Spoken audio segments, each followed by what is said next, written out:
For any project is an actor who's written a screenplay that he wants to be in. Horrifying. No director wants that gig. The director wants to start it. They want to do it. They want it to be their movie. To find, I went to a number of people that I knew. I said, hey, I'd like to make this movie. And any director who has a choice of his own material said, I don't know. I'm not so sure that's interesting. I said, okay, all right, fair enough. When I felt as though we had the screenplay, and that took a long time, was literally the screenplay that both physically and philosophically was a movie I wanted to be in. The question came in we went to the powers that be, and I said, there's got to be a shooter out there that would look at this and just say, let me at it. In the screenplay, I wrote one very specific shot where that happened, which is always suicide. Screenwriters should not write shots. Directors and cinematographers come up with shots. Screenwriters should write down narrative and idea. But we have the camera coming out as the worst night, the most horrible night in Krause's life and career occurs. The camera comes out of the eye of the screenplay, that objective eye, comes out of the bridge. That ends up becoming one of these kind of like, wow, how do you cover that much ground and stay alive, which is important. We always wanted to have as short a movie as possible. You don't want this thing to go on 2 hours and 15 minutes. And I think, our running time is something like 88 minutes.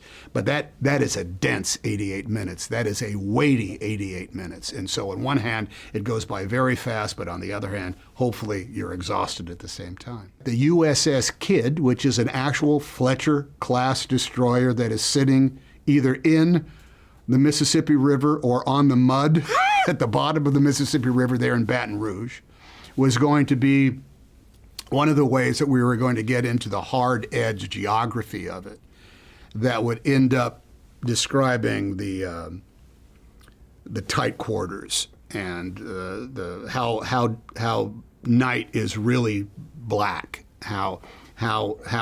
but it ended up being difficult because you can't move the walls.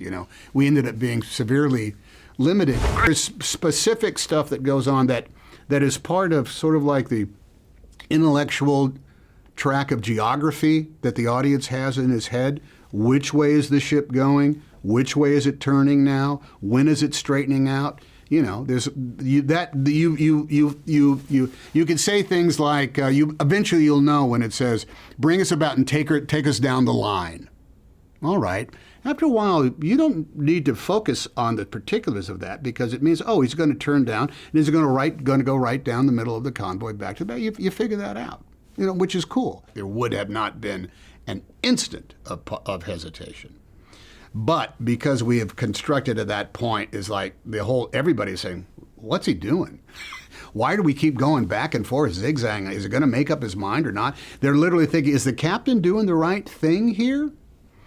He, as the commander, I played it at the time, is like he's too focused in order to notice it. And yet you can't help but notice it, but then the officer of the deck takes care of it quickly, and they move on. I think because it's quote unquote a movie and not a documentary, there's probably a couple of seconds of too long a gap in there.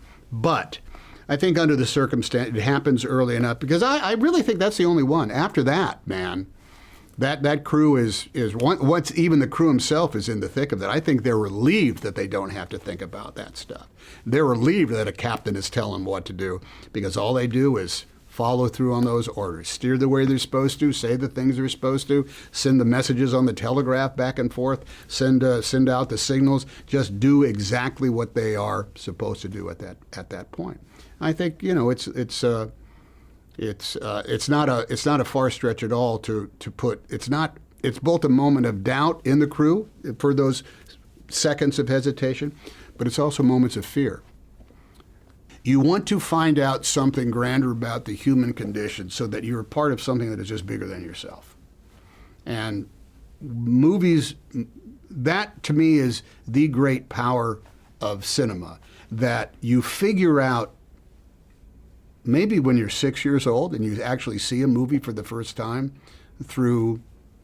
in a participatory manner, where you're seeing something that you didn't expect.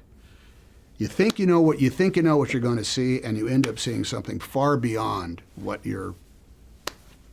from what your own community or sense of self is. That's what I want people to get from Greyhound.